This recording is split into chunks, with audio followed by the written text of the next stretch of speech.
Here are the most accurate words for Nigerian politicians: authoritarian, dictatorial, bossy, dogmatic, arrogant, proud. Listen to Nigerian minister shameful.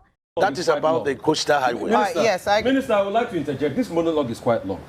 So, at first, Minister, after you had gone to report me in front of President Tinubu and said all sorts, anyway, I am not beholden to you. My job is accountability. You are too small for me to report you to the president. No, but they are You are too small Minister, for me to Minister, report you to the Minister, let me president. speak.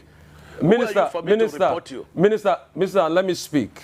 I have empirical evidence. The world watched it on the commissioner of the project when you mentioned the questions I asked you to the president. That was reporting me to the president officially. The world watches, so you don't need to dilly-dally about the empirical facts. I don't talk without facts, Minister. You know, when I have my facts, I talk. And I insist on my question when I ask on cost. Let me only address you. Minister, you will not allow me speak. The problem is you will not allow me speak. You spoke for over 20 minutes, over 10 minutes. Because you don't know what you are speaking. But let me speak. Let me speak. You will not. What your profession is. You will not allow me speak. You see, if you can just keep quiet and be calm and just allow me speak, right? So my question still persists as regards the cost per kilometer. You cannot tell me that we don't have a right to know the cost per kilometer. Even if it's an undulating landscape, give us all the facts and the details of the cost per kilometer. That's all we'll ask for. Other questions as regards the loans taken. Let me finish. Let me finish. Let me finish. Listen to me. Minister, you will not allow me speak. The minister will not allow me speak. No. Don't do that with me. Minister will not allow me speak. Don't do that with me. I was in your studio. Minister will not allow me speak. And when the first section was on, and I ran the figures. And what you're asking us is 750 kilometers of coastal highway. We should tell you cost per kilometer. So you multiply by 750. That's nonsensical. No, so tell me the cost per kilometer. There's nothing too hard for you to tell me that figure. You've not still told me that figure. So I was right on that point. The second point... Because you don't understand anything. The second point I'm trying to make is You don't understand anything. I'm a professor in this field. Okay. You don't understand anything. What university gave you professorship in this field? And you cannot ask me to tell you a cost. What university gave you professorship in engineering? I didn't know you were Professor Mai, Minister. I didn't know. So... Please, I'm professor in practice. In practice. I'm professor in practice. Okay. I understand engineering very well. So secondly, and you have no knowledge of what you're asking. If you will let me... You have no knowledge. If you will let me ask So you keep quiet. Okay. And then stop, okay. you know... Minister, it's all right. Keep dignifying yourself and let the world see you for who you are. If you allow me speak, the other 100 kilometers that you said they've added to it, we would like to know the cost per kilometer of that one. And the Winsome Homes, the case is in court. Now, I would like to know the cost per kilometer for that one. I would like to also know the over 700 billion first tranche of loan you guys got for this project. Has the money been spent? How was the money deployed? I would also like to know. I would also like to know the terms of that loan. All right? How many years? What's the payback period? What's the payback moratorium of that loan? And for the Winsome Homes, isn't it interesting that as somebody that's been a governor in the state, you know the law, a case is in court, and then you're coming to talk about the details of the cases in court. Because you denied that the case was not in court. Now you've already accepted that the case is in court. So is it not just better you thrash it out with the woman that has been reporting a case in public that we all heard, and I ask you questions based on that? So, Minister, just answer the questions. I've got no axe to grind with you. You know that. We've spoken many times.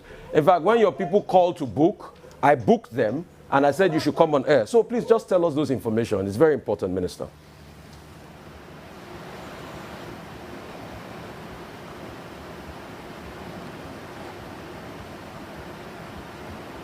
I'm not hearing, even though this guy is not...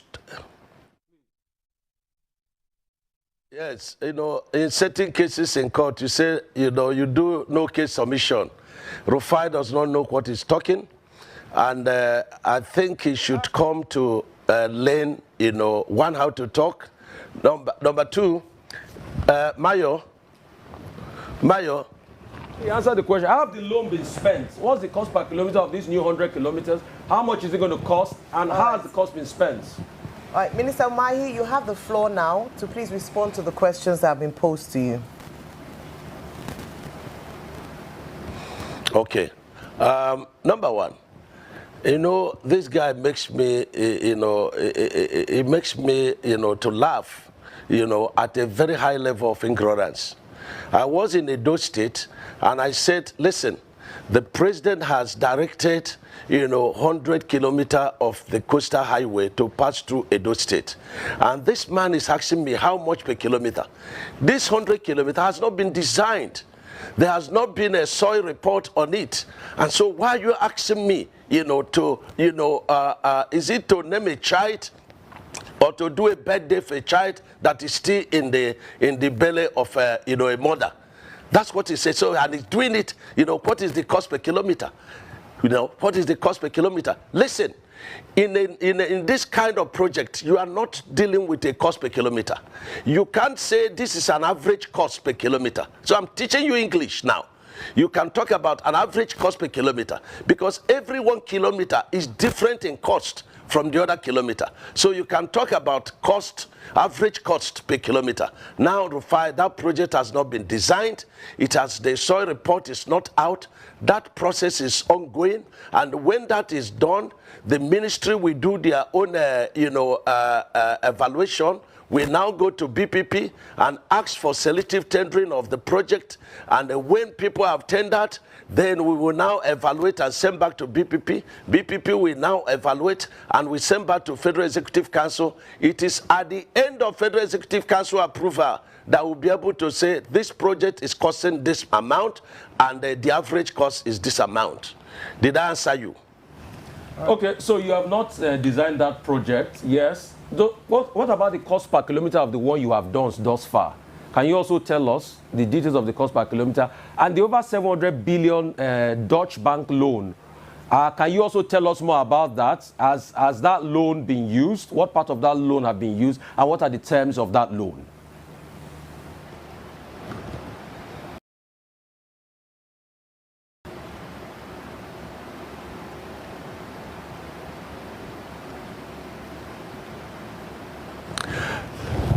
Yes, these are elementary questions, and it makes no sense.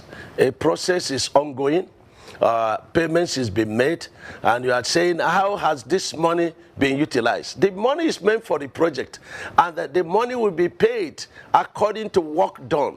When a certificate is generated, and that certificate, is approved, through a process in Ministry of Works, and then it will be given to the funders, and the funders will come and they will check, is this work done? And if it is done, they will release the foreign component of that loan.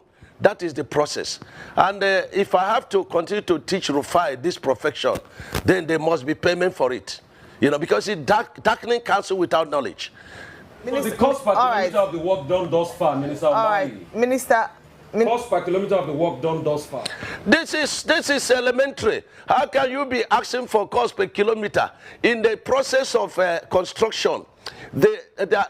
No, Mayo, hold on. Okay. Let me explain something to him. We have very limited time, so I would like to interject here. When I ask my question, then you can marry all of them together, please. Thank you. And I just wanted to mention. Explain. No, you will explain, sir. This man is usurping your time. No. That's why I'm coming. I want to ask my question. Thank you so much. The reason why we are asking is that we are speaking on behalf of the Nigerian people. So it's not necessarily to one person. It is speaking to the Nigerian people. Now, the question I'd like to ask is beyond the Lagos-Calabar Coastal Highway, which this administration has been very proud of. There are also questions around existing federal roads in Nigeria and the state of existing federal roads in Nigeria. So some of them have been tagged as death traps. And it would be great to hear your thoughts around the Lokoja, Okene, Okbela, Auchi, Ewu Expressway, for instance, the Ewu, Uromi, Agbo corridors. So these federal roads beyond the Lagos-Calabar Coastal Highway,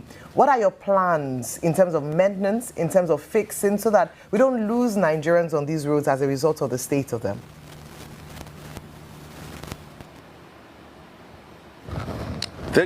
Thank you, Mayo.